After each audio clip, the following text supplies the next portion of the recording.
Y hoy quiero compartir parte de la palabra de nuestro Señor ubicada en la carta a los Gálatas.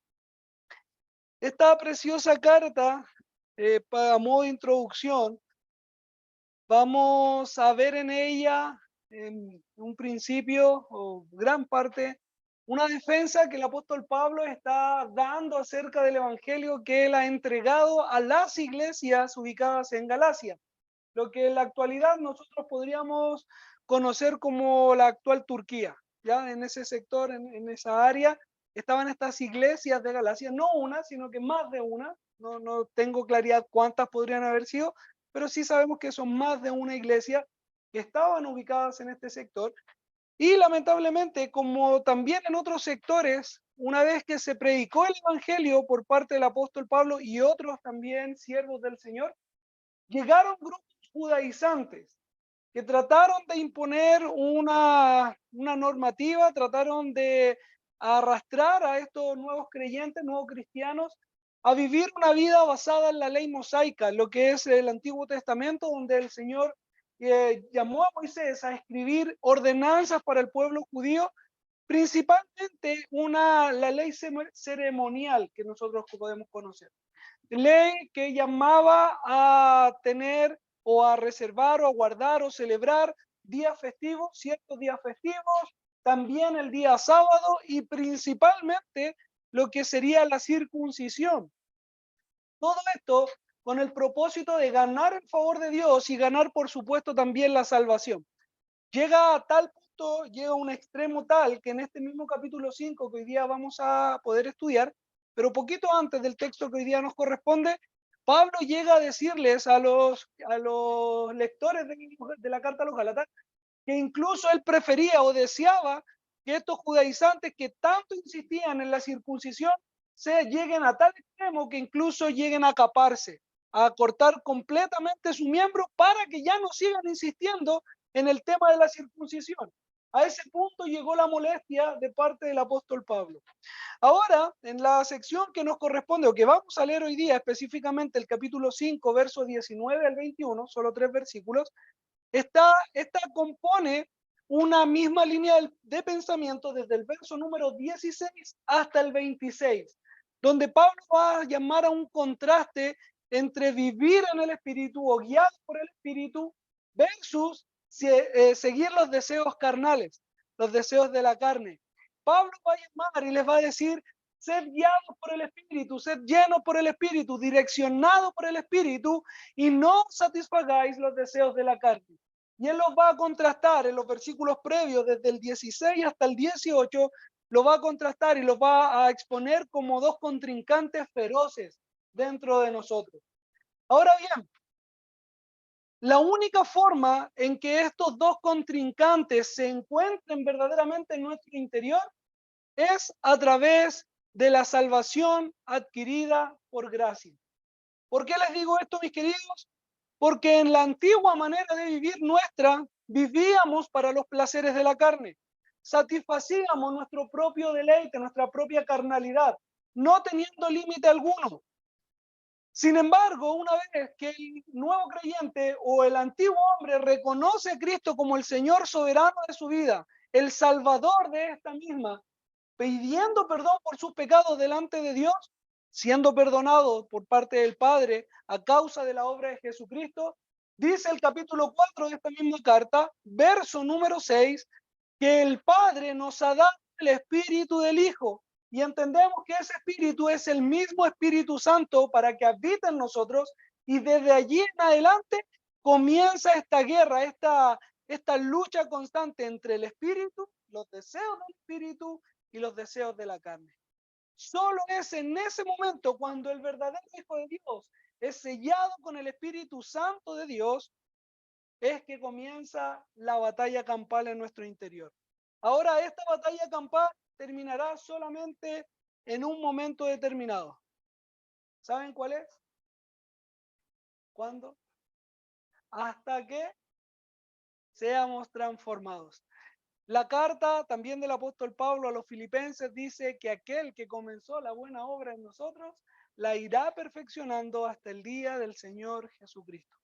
Estamos siendo santificados por parte del Padre, por medio de su Espíritu Santo, gracias a la obra que el Señor Jesucristo hizo en la cruz.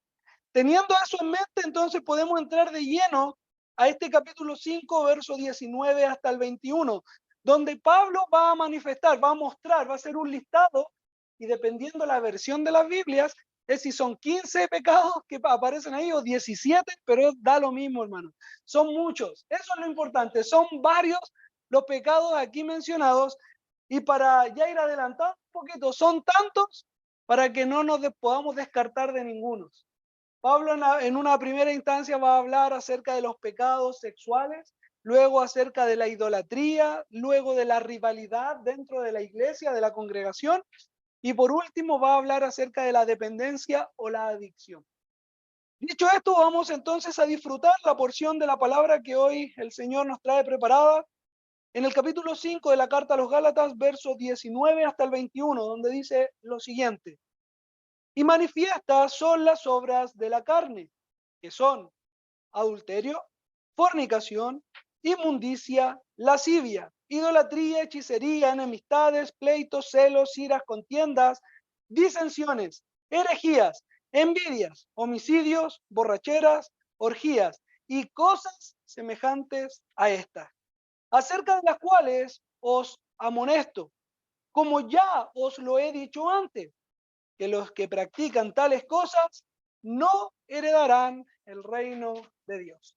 Padre Celestial, oramos agradeciendo tu misericordia, agradeciendo tu bondad y rogando al mismo tiempo de que la predicación que hoy día podemos disfrutar, podemos también compartir, pueda ser direccionada por tu Santo Espíritu. Danos el entendimiento, danos la iluminación que tanto necesitamos, para que cada palabra, cada frase que tú has dejado, Señor, impresa en esta Biblia, pueda ser para nuestra vida de edificación. Ayúdanos, Padre bendito, y pido especial también dirección para que las ideas personales salgan, para que tu rostro y el rostro de tu Hijo puedan ser revelados, Señor. Ayúdanos, oh Dios, a poder comprender lo que tú has dejado, Señor, por parte o a través del apóstol Pablo, para que tu iglesia sea edificada. Ayúdanos, Señor, lo pedimos una y otra vez. Que tu Espíritu, Señor, nos dirija, lo rogamos en el poderoso nombre de tu Hijo amado Cristo Jesús. Amén. ¿Ok? Partimos entonces con la primera tanda. Tal vez alguno podría decir, yo no estoy en este grupo. Bien, los felicito que no esté en este grupo, pero en uno de los otros tres va a estar sí o sí. Eso es seguro. Comenzamos. En primer lugar, Pablo va a hablar acerca de la inmoralidad sexual, de una sexualidad, digamos, tergiversada. Estábamos hablando al principio de este espíritu que se nos fue entregado por parte de Dios desde el momento en que confesamos a Cristo como el Señor de nuestras vidas y también confesamos nuestros pecados en arrepentimiento delante de Dios. Y fuimos libertados por parte también de este espíritu y por parte de la obra de Cristo, pero no una libertad para poder desarrollarla o poder soltarnos con el libertinaje, sino que somos liberados para tener la capacidad de ya no vivir de acuerdo a los placeres carnales. Y lamentablemente esta inmoralidad sexual se experimenta desde el principio de la historia e incluso más adelante al principio de la iglesia naciente y creciente. Desde el principio de la historia, ayer tuvimos la oportunidad de compartir con algunas parejas de la iglesia justamente un tema exclusivo que hablaba de la sexualidad dentro del matrimonio, y llegábamos a una conclusión, o veíamos, mejor dicho, veíamos en las escrituras cómo desde el comienzo fue la sexualidad un punto clave después de la caída. Algunos de ustedes tal vez ha podido disfrutar del capítulo 3 del libro de Génesis en el Antiguo Testamento y podrán corroborar lo que yo les estoy diciendo. Cuando el hombre y la mujer pecaron delante de Dios en desobediencia, cuando comieron del fruto prohibido, el texto nos narra, nos cuenta que sus ojos fueron abiertos. ¿Y qué fue lo que ocurrió con ellos? ¿Se dieron cuenta de qué? Que estaban desnudos. Algo que tiene directa relación, obvio, con la sexualidad. Esto provocó que ellos corrieran de inmediato al coser hojas de higuera para poder cubrirse. Por lo tanto, nosotros vemos desde el principio que la sexualidad humana, a raíz de la caída, fue tergiversada. Algo tan santo y tan puro que Dios nos ha entregado fue torcido a raíz del pecado. Desde el comienzo de la historia y también desde el comienzo de la iglesia. El libro la carta a los Corintios, la primera carta a los Corintios, capítulo 5, verso del 1 en adelante, nos cuenta el hecho de un hijo que estaba manteniendo relaciones con la esposa de su padre. No era su madre biológica, era, digamos, su madrastra, pero estaba ocurriendo un incesto dentro de todo. Y el Señor, a través del apóstol Pablo, condena este acto a esta iglesia, también haciéndola partícipe de este pecado. También me recuerda también en los tiempos de Jacob, cómo su hijo Judá también mantuvo relaciones con una de las esposas o las concubinas que su padre tenía. Es un pecado que está presente dentro de la sociedad, es un pecado que está presente lamentablemente dentro de la iglesia. El libro de Apocalipsis también nos cuenta acerca de esta mujer Jezabel. ¿La han escuchado en la oportunidad? Y Juan, al escribir el libro de Apocalipsis, dice, esta mujer Jezabel que arrastra a mis siervos se hacen partícipe de todas estas hechicerías y caen en la sensualidad de esta mujer. Lamentablemente en la iglesia también podemos ver reflejada la tergiversación de la adicción o del pecado sexual. Tristemente es parte no solo del mundo, sino que también ha traído consecuencias dentro de la iglesia. Por lo tanto, ya el apóstol Pablo, haciendo un listado muy extenso de este pecado, explica a la iglesia de que debemos ser liberados del mismo, sometiendo a la carne, no dándole rienda suelta, sino más bien entregarnos a la voluntad y a la dirección del Espíritu Santo que se nos proporcionó para tener la fortaleza suficiente para decir que no a estos pecados, a esta clase de pecados, al igual que el resto también de la lista.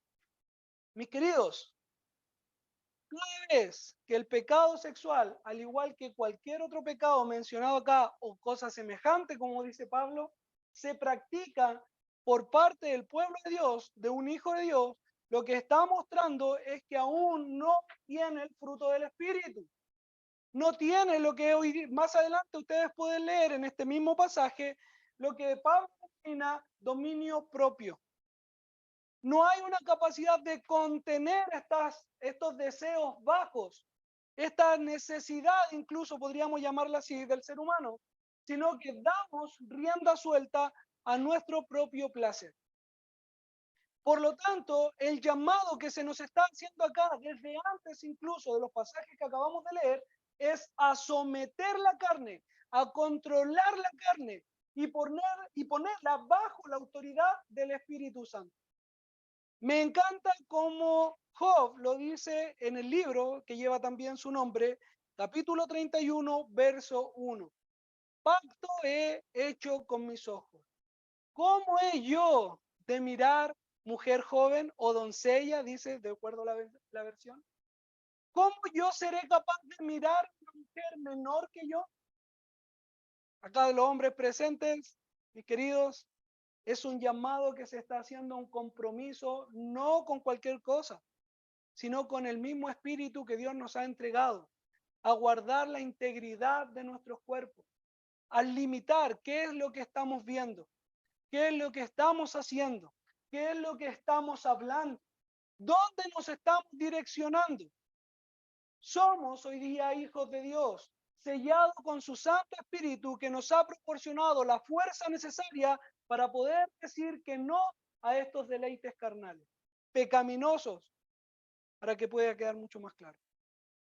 Hermanos, somos llamados a limitar los deseos de la carne, sometiéndola a la autoridad del Espíritu Santo de Dios. La Biblia, cuando habla acerca de estos pecados de sexualidad, no solamente va a hablar con estos términos, sino que en alguna oportunidad se va a referir a ellos como indecencia, impureza, perversidad, pasiones vergonzosas. Y no se está refiriendo solamente al acto mismo, sino que también va a estar haciendo alusión a las miradas, a las conversaciones, a los deseos de tu corazón. ¿Qué es lo que tú quieres? El Señor Jesucristo nos dijo que si codiciábamos a la mujer de nuestro prójimo, ya habíamos pecado delante de Dios. Por lo tanto, no es solamente el acto mismo lo que conlleva el pecado, sino que es la intención del corazón. Una vez más, somos llamados a limitar y a someter la carne a la autoridad de nuestro Dios. Ahora, con respecto a esta inmoralidad sexual, también tiene una directa relación a la idolatría, que es el segundo punto de 4. Veíamos en primer lugar la inmoralidad sexual, en segundo lugar la idolatría. ¿Qué es idolatría, mis queridos? Es el rendir culto a un ídolo. Ese ídolo puede ser incluso una persona, puede ser un objeto, puede ser un sentimiento. Hermanos, esto no es solamente entregar, rendir culto, que ya de por sí es idolatría, sino que también, si ustedes lo pueden buscar en el diccionario, no ahora, tranquilos, pero ustedes lo pueden buscar, y la idolatría hace referencia también a una ejecución compulsiva, a un amor exacerbado hacia algo o hacia alguien. En esto hemos puesto muchos ejemplos. A veces tenemos amor al dinero. A veces tenemos un amor excesivo hacia nuestras parejas, nuestros hijos. Se puede rendir también un culto hacia algo que puede ser tan hermoso como el amor de una pareja. Más adelante vamos a hablar acerca de los celos, ¿ya? Así que lo estoy adelantando nomás. Lamentablemente, el hombre siempre ha tratado de justificar esta conducta. Ya en los años en que Juan Calvino, separado ya de la Iglesia Católica Romana, en esta institución cristiana que él escribe en el primer tomo, hace una diferencia, una distinción, habla acerca de una distinción que hace la Iglesia Católica con respecto a dulia y latría, expresiones latinas que hacen alusión a rendir homenaje versus a ser idólatras hacia una estatua, hacia la Virgen o lo que sea. Ellos dicen, no, nosotros no damos culto o no estamos idolatrando a esta estatua o a esta persona, le estamos rindiendo homenaje, le estamos rindiendo honor. Y Juan Calvino, parafraseando un poquito, contextualizando para nuestro tiempo, dice, no me vengan con cosas. Eso no es así. Ustedes, sea dulia o sea latría, ustedes se están inclinando frente a alguien que no es Dios. Y eso es idolatría, pónganle el nombre que quieran. Algunos dicen, yo trabajo más para poder llevar un mejor recurso a mi casa. Y tal vez estamos ocultando la idolatría al dinero o el amor exacerbado al dinero. Porque a fin de mes queremos recibir un poquito más. Nos gustan esos ceros de más a fin de mes ahí en el finiquito, o como se llame el papel que entregan a fin de mes los jefes, ¿cierto? Nos encanta ver esos números extra para positivo, no los descuentos no nos gustan. Ahí nos molesta un poco. Pero hermanos, ahí estamos mostrando cuál es el sentimiento, cuál es el corazón que tenemos realmente hacia estas cosas. Y ya la palabra nos está diciendo que debemos tener cuidado también de ellos. Dentro de este listado de idolatría, no solamente está la palabra misma de idolatría, sino que también Pablo va a hacer mención acerca de una palabra muy interesante que es farmakeia en el griego. ¿Les suena algo, no? ¿Decía algo? ¿A qué se parece? Farmakeia. Farmacia, fármaco, y aquí, ¿sabes cómo lo traduce? Como hechicería. Se puede traducir como un brebaje o como hechicería, como está aquí también traducido. Y hace referencia a usted, como bien lo dice acá, está haciendo referencia a magia que se practicaba tanto en la antigüedad como hoy día. El libro de los Hechos ya nos cuenta que la iglesia tuvo que enfrentar con estos pseudo hechiceros o pseudo magos. En primer lugar, en Hechos capítulo 8 nos habla de Simón el mago. ¿Saben lo que quiso hacer Simón el mago? Comprar el Espíritu Santo, el poder del Espíritu Santo. Dice, yo quiero eso, ¿cuánto vale? ¿Cuánto cuesta? Él quiso tomar este poder. No solamente vemos el caso de Simón el mago, sino que en Hechos capítulo 13 vemos el de Elimas el mago. También era un mago que engañaba al pueblo de Dios y también al resto de los hombres y mujeres que estaban en la ciudad. Y más adelante, en Hechos capítulo 19, también nosotros vamos a ver a los hijos de Seba, que eran pseudos exorcistas. Es graciosísima la historia de ellos, hermano, a pesar de que era algo tan bajo, que ellos utilizaban el nombre de Pablo y de Cristo para echar fuera demonios. Ellos decían, en el nombre de Pablo y de Jesucristo, quien predica a Pablo, yo los echo fuera. Y en una ocasión, dice la historia, el relato bíblico, que el demonio, sabiendo, dice, yo conozco a Pablo, yo conozco a Cristo, pero ustedes quiénes son. Y pudiendo más que ellos, fue encima, los desnudó y los hizo correr semidesnudos.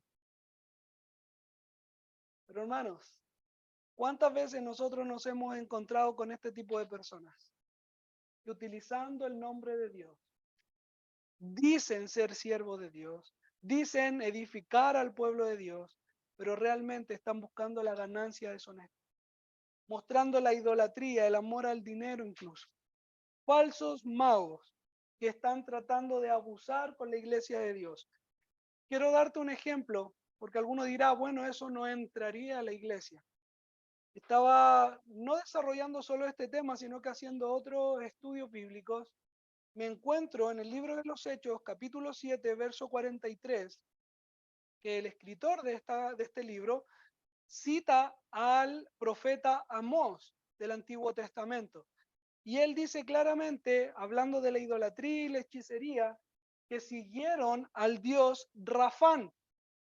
Anótenlo ahí por si lo quieren buscar después, el dios Rafán. Y específicamente dice, siguieron la estrella del dios Rafán. ¿Sabes cuál es la estrella del dios Rafán? Es una estrella de 6 puntas. ¿Les suena algo similar a eso?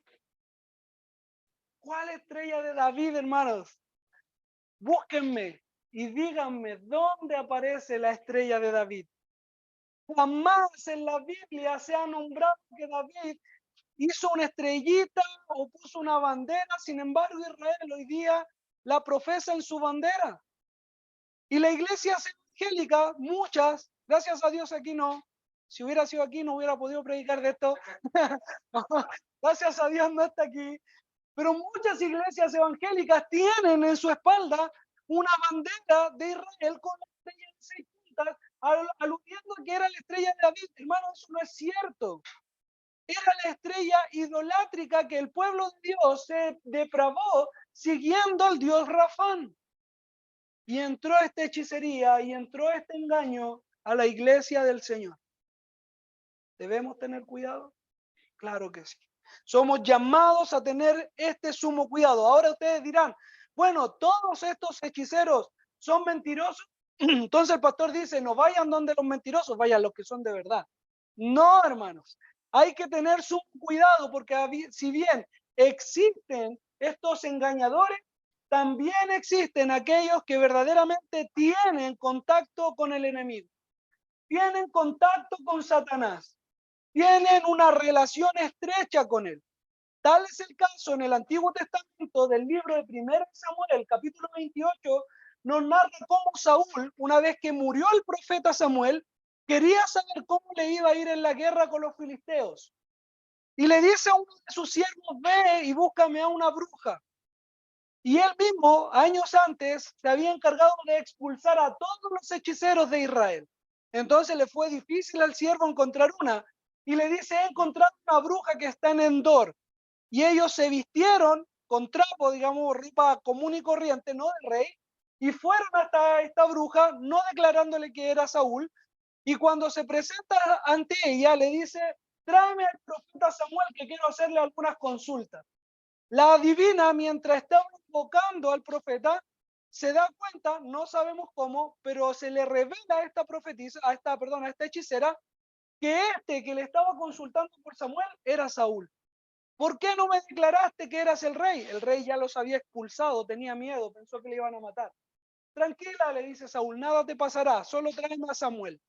Y el texto nos narra que Samuel vino y comunicó algo hacia Saúl.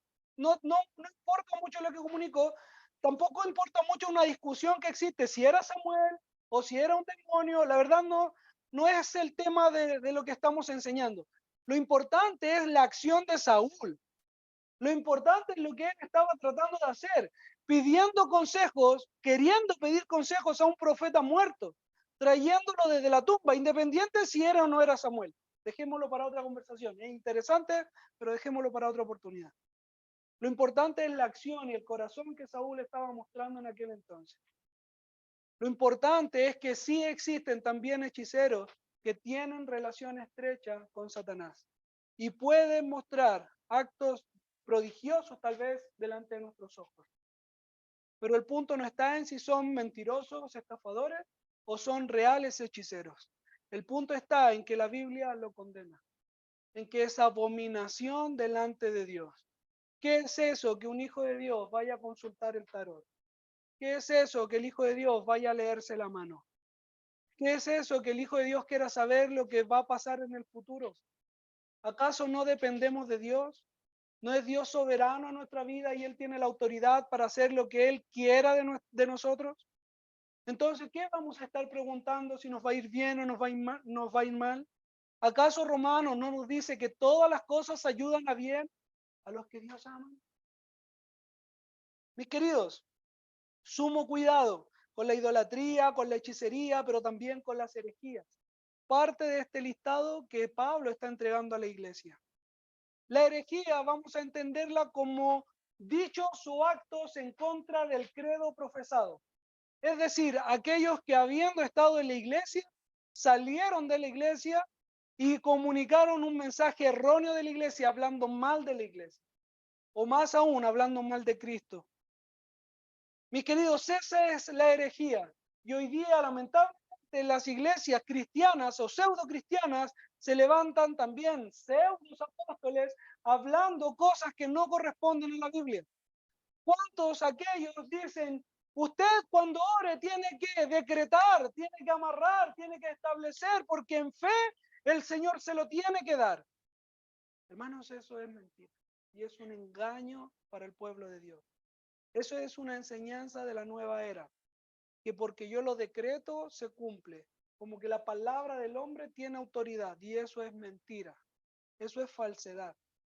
Hermanos queridos, muchos, cuando yo hablo de este tema, a algunos les molesta, por eso lo traigo como ejemplo. Yo sé que aquí no, a ustedes les gusta que yo les cuente esto, pero a otros les puede incomodar y me dicen, pastor, pero es que los pastores o los apóstoles que predican traen tanta enseñanza buena y por dos o tres malas, ¿cómo voy a dejar yo de escucharlos? Yo retengo lo bueno y desecho lo malo. Mira qué espiritual el hermano o la hermana. Mis queridos, lee lo que dice Pablo en este mismo capítulo 5, verso 9. Un poco de levadura leuda toda la masa. Yo les voy a poner un ejemplo más práctico. Cuando yo se los dije así a la iglesia, como que algo ahí les pasó. Si ustedes van a un restaurante espectacular, por tenedores se evalúan los restaurantes, ¿cierto? No por estrella.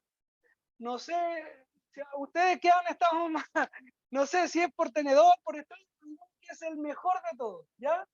Y van a este restaurante y les sirven un plato espectacular, aparte de caro, pero rico, se ve hermoso, se ve presentable, una rica comida. Pero ustedes ven, pequeño, ese es de ratón. Taquita de ratón ahí en el plato. ¿Se comerían toda la comida? Pero retén lo bueno y desecha lo malo. ¿No estábamos hablando de ese ejemplo? Lo sacamos, ¿cierto? No, ni sacando estas caquitas de ratón nosotros nos comeríamos el resto de la comida. ¿Y por qué entonces algunos creen que escuchando a estos falsos maestros pueden retener lo bueno y desechar lo malo? Acabamos de leer, un poco de levadura leuda toda la masa. Un poco de contaminación, a pesar de que puedan decir muchas cosas correctas, podrían decir cosas que son verdad, pero si está contaminada con una falsa enseñanza de decretar, de establecer, de amarrar, de torcer las escrituras, ¿podemos prestar atención a eso? Hay un versículo, hermanos, que se saca mucho de contexto con respecto a lo mismo. Lo que tú amarres aquí en la tierra será amarrado allá en el cielo. Pero el contexto, hermanos, está diciendo algo muy importante. Primero está diciendo cuando dos o tres se junten, allí estará Dios, que también se tergiversa, porque cuando llegamos a un culto de oración, a un culto de adoración, y somos poquitos, el que está dirigiendo generalmente dice, no importa, hermanos, aunque seamos 2 o 3, el Señor está aquí. Hermanos, eso no está hablando el texto. El texto está hablando en lo que hoy día comúnmente podríamos decir resolución de conflictos, ¿ya? Cuando 2 o 3 se reúnan a resolver un problema que ellos han tenido y quieran glorificar a Dios en esa unidad de la iglesia, Dios está allí. Y en el acuerdo que ustedes llegaron, en esa resolución de conflictos, será establecido tanto aquí en la tierra y será recibido allá arriba en el cielo. Ven que no tiene nada que ver con decretar ni establecer, ni aunque seamos poquitos, el Señor aquí está. Yo no estoy diciendo que cuando son iglesias pequeñas Dios no está, no estoy diciendo eso. Estoy diciendo que el texto no me enseña eso. Entonces, hay tanta manipulación en las escrituras que Pablo nos está llamando a prestar suma atención a lo que estamos recibiendo. Mi deseo, hermanos, cada vez que yo enseño o tocamos temas similares en la congregación, se lo expreso a los hermanos. Mi deseo es que usted, saliendo de este lugar, tome la Biblia y vea que lo que el pastor enseñó es lo correcto. Que usted tome las escrituras y comience a evaluar y comience a juzgar. Sí, dije juzgar lo que se le está enseñando. Porque llamados fuimos a juzgar lo verdadero de lo mentiroso. Y otros te vienen a decir, tú no eres nadie para juzgar. Solo amemos. Todo es amor. No, hermano. Fuimos llamados a juzgar la enseñanza que estamos recibiendo y somos responsables de esta enseñanza. Yo soy responsable delante de Dios por lo que les enseño. Ustedes por lo que aceptan en la enseñanza. Cada uno es responsable en su punto o en su posición. Sigamos avanzando. Esta es la introducción nomás, ¿ya? Sí. Estamos entonces, en primer lugar, hablando de la inmundicia sexual, hablamos de la idolatría y luego vamos a hablar de las rivalidades, que aunque ustedes no lo crean, tiene mucho que ver con la idolatría. ¿Por qué?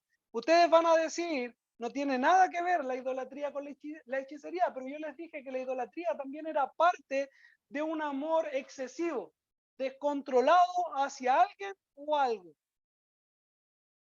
Yo sé que ustedes lo saben. 1 Corintios capítulo 1, versos 12 y 13. Resumido estos 2 versículos. Yo soy de Pablo, yo soy de Apolo, yo soy de Cristo. Eso es idolatría. No porque hayan dicho de Cristo, sino porque son de Apolo y de Pablo, ¿cierto? Y están ellos diciendo yo soy de tal o yo soy de cual. ¿Y qué ocurre en la iglesia si eso acontece? Divide en la rivalidad en la que nosotros estamos hablando ahora.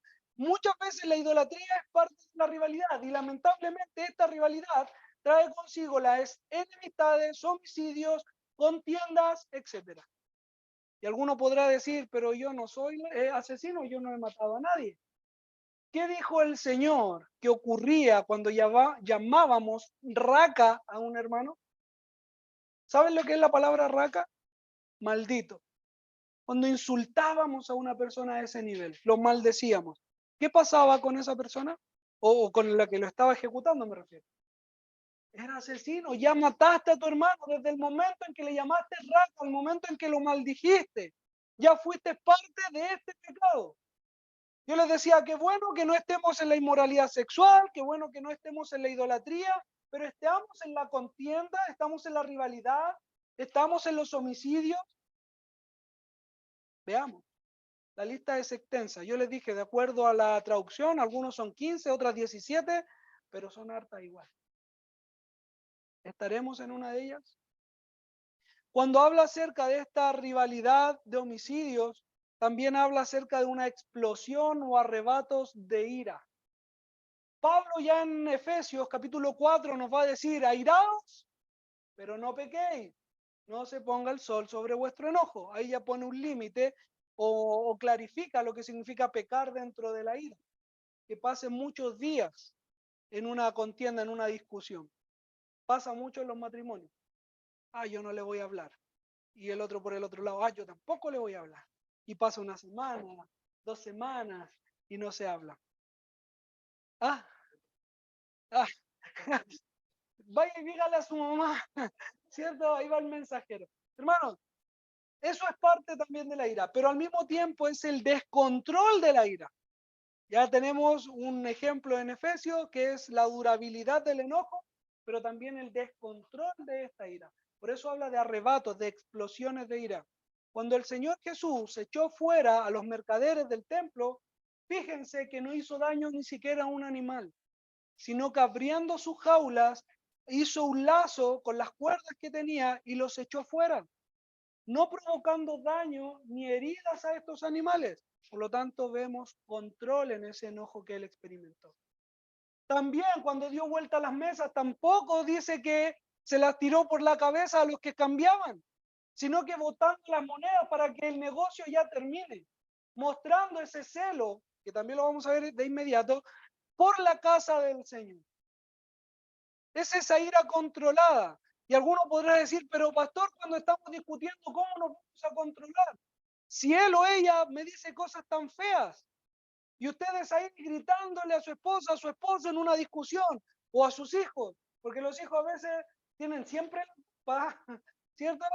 No, hermanos, nosotros somos los que no tenemos el control y ustedes gritan si haciéndoles cualquier cosa, si el pastor los llamara en ese momento, ¿cómo lo atenderían? Hola, pastor, ¿cómo está? Y estaban gritando y estaban retando, diciendo malas palabras. Entonces, sí podemos controlarnos. Si pudimos controlarnos en la llamada, quiere decir que podemos controlarnos en la discusión. El punto está en por qué no lo hacemos.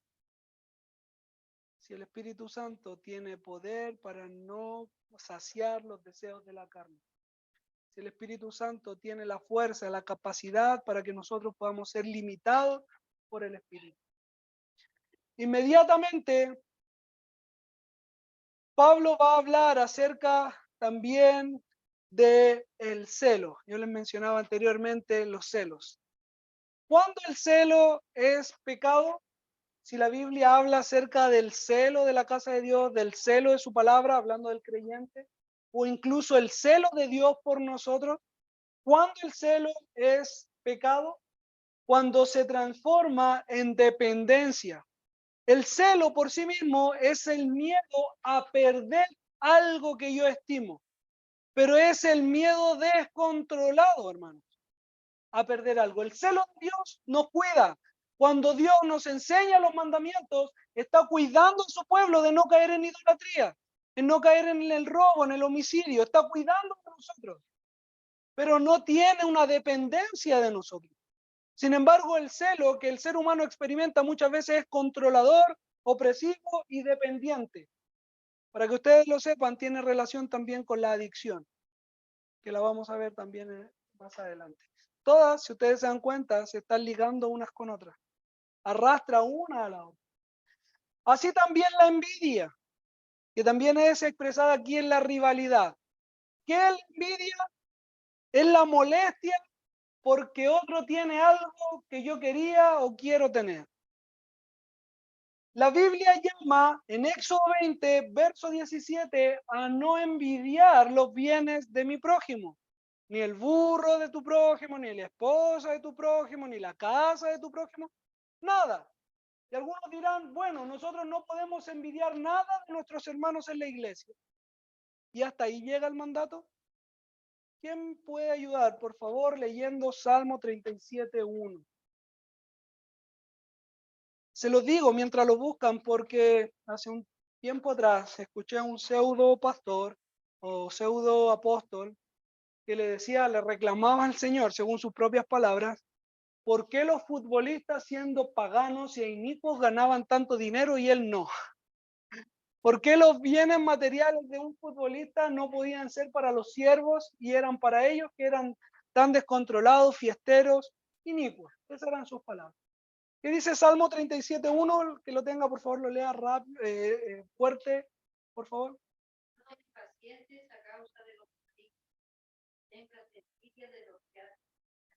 Muchas gracias, hermana. ¿Es solo no tener envidia para los de la casa del Señor? Para cualquiera, hermanos. Da exactamente lo mismo si es un hijo de Dios o un inicuo. Da lo mismo si es un futbolista, fiestero, parrandero, como sea. Porque es Dios el encargado de dar las riquezas y también la pobreza. Eso es lo que nos dice 1 Samuel 2:7. Él se ha encargado de repartir como Él quiso. Y cuando la envidia viene a nuestro corazón, lo que estamos diciendo de manera clara es que no estamos conformes con la soberanía de Dios, con la repartición que Dios ha hecho.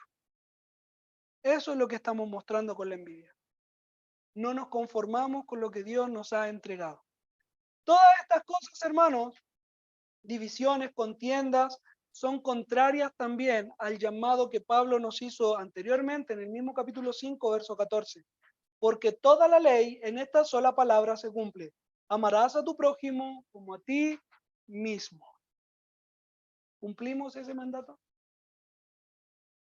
No les voy a pedir que levanten la mano para no dejarlos mal, ¿ya? Pero a veces estamos lejos de esta verdad.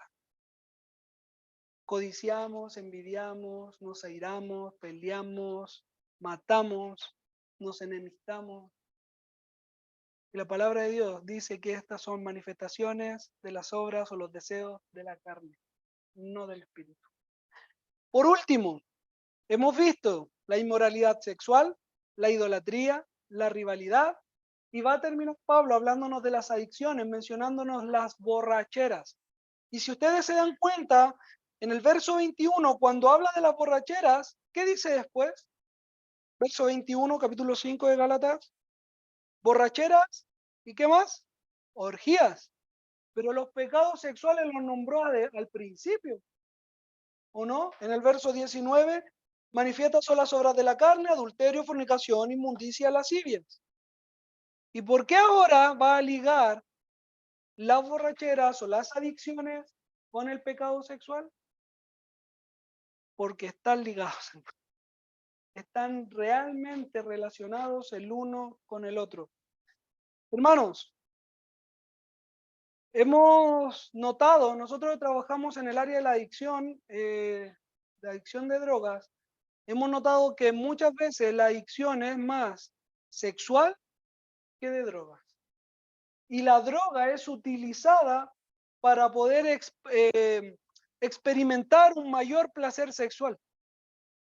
Es decir, se hacen adictos a una droga porque primero tienen una adicción sexual. La adicción que aquí nos está mostrando es la borrachera, pero podemos aplicar cualquier otra adicción del día a día, de hoy me refiero. Pasta base, marihuana, cocaína, cualquiera de estas. Tiene directa relación a los pecados también sexuales. Buscan sanar las heridas sexuales incluso que hay en el corazón. Pablo va a estar hablando acerca de estas borracheras y las va a estar relacionando también con el pecado sexual, al igual que lo hizo en Romanos capítulo 13, al igual que lo hace Lucas en el capítulo 21 y Pedro en su primera carta, capítulo 4. Relaciona el pecado de la adicción con el pecado sexual. Así como también el pecado sexual se relaciona con el de la idolatría. ¿Ves que tienen relación unas con otras? Hermanos, el problema está en que en este pecado de adicción, de borrachera, nosotros estamos siendo controlados por el vino y es un llamado que Pablo ya había hecho a la iglesia de Éfeso. Capítulo 5, verso 18. No seas controlado por el vino. ¿Qué ocurre cuando somos controlados por el vino? ¿Qué dice Pablo ahí en Efesios? ¿Se lo saben? Porque hay desenfreno. ¿Quién me puede ayudar, por favor, leyendo Proverbios capítulo 23? Proverbios 23, Proverbios 23, verso del 29 hasta el 35.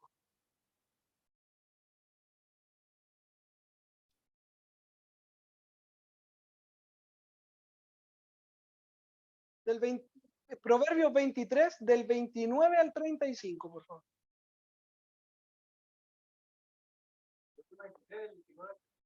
Sí, amén. Por favor.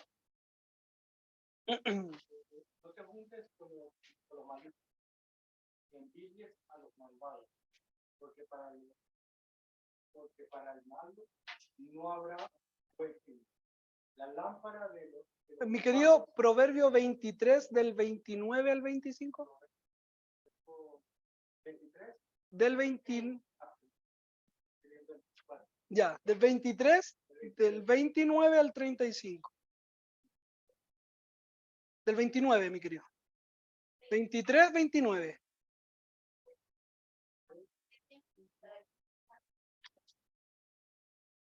Proverbios 23, el versículo 29 hasta el 35, por favor.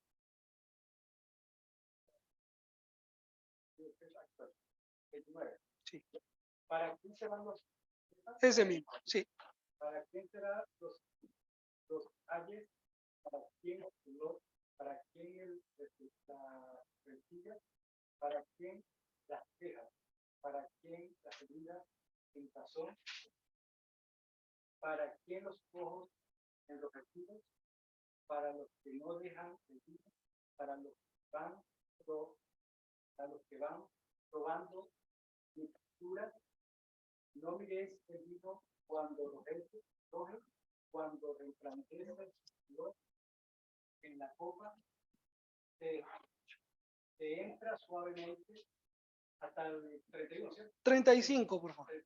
Sí.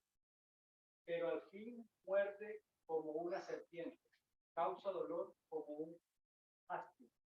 Tus ojos verán cosas extrañas, tu corazón dirá cosas perversas. Será como si yacieras en medio del mar o como si yacieras en la punta de un mástil y dirás, me quiero, mas no me dolió. Me azotaron, pero no lo sentí. Cuando despierte, volveré en busca de más. Muchas gracias. ¿Se dieron cuenta la descripción de un ebrio o de un adicto, de un borracho? No siente dolor. ¿De quién son las rencillas? ¿De quiénes son los ayes? Expresión de dolor. La adicción trae consigo también la angustia. La adicción es una forma de cubrir las necesidades que hay en el corazón, los dolores que hay en el alma.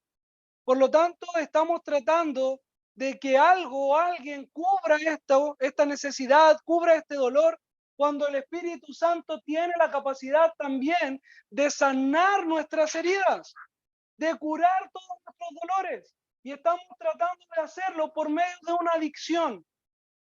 Lo más interesante de esto, bueno, todo lo que dice Proverbio es muy interesante con respecto a la adicción, pero al final a mí me llama mucho la atención cuando dice, despertaré al otro día y mi mente solamente tendrá algo presente. ¿Será? Quiero más. En otras versiones dicen, tráiganme otra copa. Solo quiero consumir nuevamente. Se genera en el cuerpo lo que llamamos la resistencia o la tolerancia.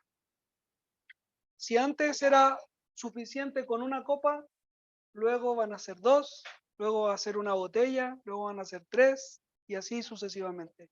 El cuerpo va a tratar de cubrir la necesidad por medio de algo que no lo va a lograr hacer.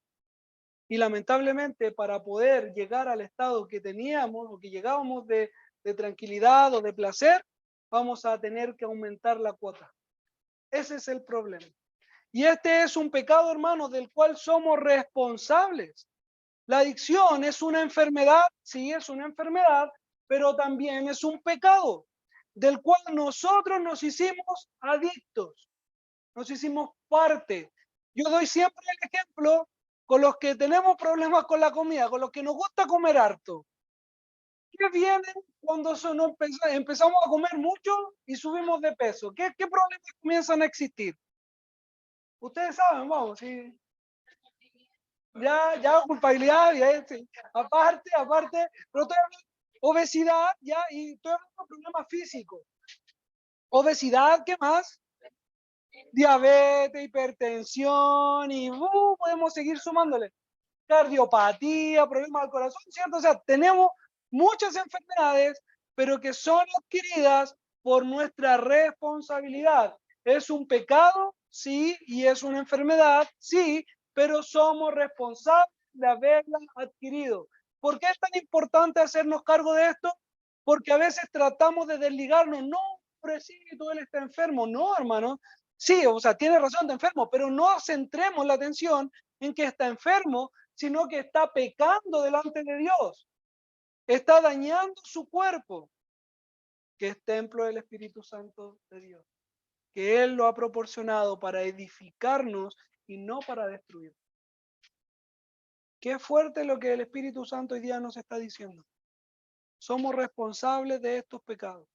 Hemos permitido que la carne prevalezca, no escuchando los deseos del Espíritu, la voluntad del Espíritu que quiere glorificar al Padre en todas nuestras vidas, con nuestros pensamientos, con nuestras acciones, con nuestras palabras. Sin embargo, somos dominados por los deseos de la carne y permitimos que la carne prevalezca muchas veces, más aún de lo que pudiese prevalecer el Espíritu Santo. Callamos la voz de ese Espíritu que Dios nos ha dado para clamar a gran voz: Abba, Padre. Padre, ayúdame. ¿Tú crees que si un padre puede darle buenas cosas a vuestros hijos, Dios no nos proporcionará el Espíritu Santo a quienes se los pidamos?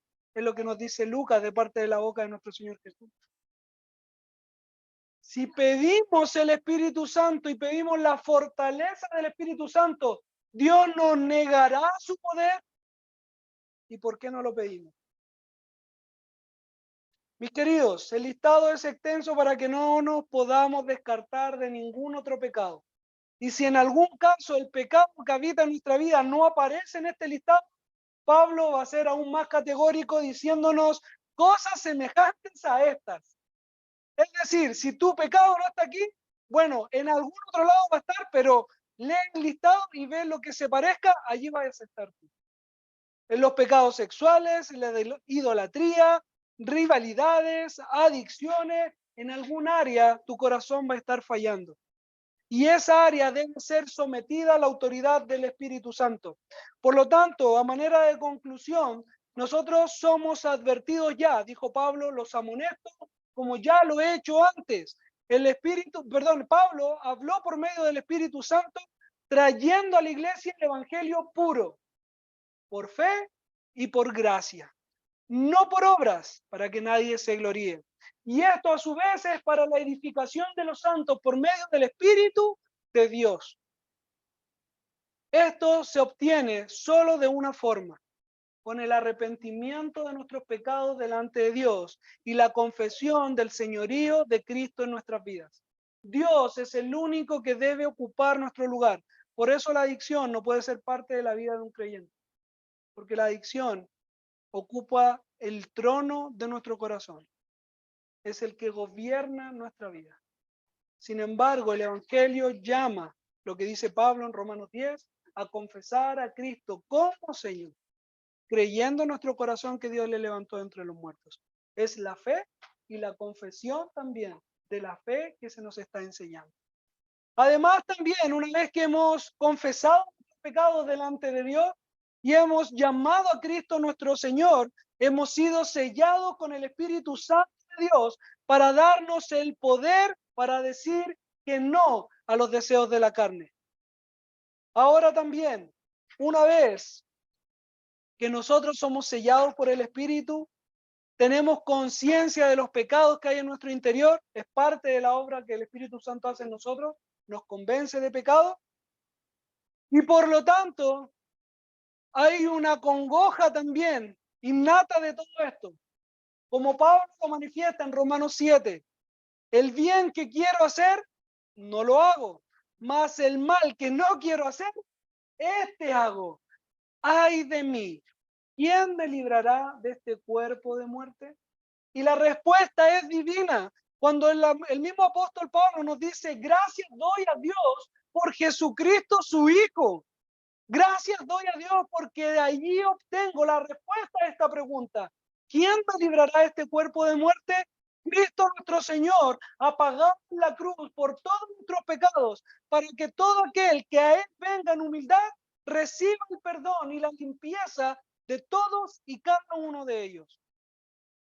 Mis queridos, esto significa que debiésemos aguardar con más entusiasmo, con más fuerza la venida de nuestro Señor, porque ese día seremos librados de este cuerpo de muerte, de este pedazo de carne que aún se revela contra la autoridad de nuestro Dios. Amados, todo esto se logra de rodillas. No es tu propia voluntad, no es solamente el deseo de querer hacerlo, que ya sabemos que Dios es el que nos ha dado el querer como el hacer. Ahora sí queremos glorificarle, pero necesitamos también depender en oración para que el Espíritu Santo obre como la Biblia habla que lo hace. Las rodillas, hermanos, hablando de la oración, es importante para nosotros. Somos dependientes de la oración. Por este medio Dios responde. Por este medio Dios se manifiesta. Por lo tanto, debiésemos estar orando constantemente para que el Señor nos libre de nuestra maldad. Por último, el apóstol Pablo dice que de lo contrario, si estas prácticas prevalecen en la vida de un pseudo cristiano, este no tiene parte en el reino de Dios. Si eso te parece duro, ya Pablo lo ha mencionado en la carta a los Romanos capítulo 1, 28. No aprobando, siendo probados, no tuvieron en cuenta a Dios, fueron entregados a sus pasiones vergonzosas. Aún más, Juan en su primera carta, capítulo 2, dice, estaban con nosotros, pero salieron de nosotros para que se manifestara de que nunca fueron de nosotros. Y de la propia boca de nuestro Señor, en Mateo 7:15, dice, por sus frutos los conoceréis. Que el Señor bendiga su santa palabra, que el Señor bendiga su iglesia. Les invito, mis queridos, a orar. Padre Santo, eterno Señor, gracias te damos por el poder de tu palabra. Gracias te damos porque ella nos amonesta, nos instruye, pero también nos anima, Señor, a que podemos tener victoria de esta vida, de esta carnalidad que todavía quiere revelarse a tu autoridad, Señor. Sabemos y comprendemos de que tu Espíritu Santo prevalece, mi Señor, cuando tus hijos, Señor, acuden a ti en oración para que tú fortalezcas tu Espíritu en nosotros, para que éste se desarrolle en plenitud, para que crezca en nuestra vida y sea el contendiente vencedor, Señor, en nuestros corazones. Padre glorioso, ayúdanos a esta lucha que existe constantemente en nosotros. Padre, la carne se revela. Padre, la carne quiere prevalecer y nos cuesta, Señor, el poder tener victoria para tu gloria. Por eso hoy día, como tu pueblo y como tu iglesia, clamamos delante de ti para que estos placeres no prevalezcan, Señor. Para que tu Espíritu Santo resplandezca en nosotros, nos ilumine y nos traiga, Señor, en victoria delante de ti. Mi Señor, hoy día nos presentamos en humildad, reconociendo de que tú eres soberano de nosotros y que tu Espíritu Santo haga su obra como tú lo has prometido, Señor. Clamamos delante de ti para que tu mano nos sostenga y no nos suelte, Padre Santo. Clamamos, Señor, en el nombre santo de Cristo, nuestro bendito Señor y Salvador. Amén.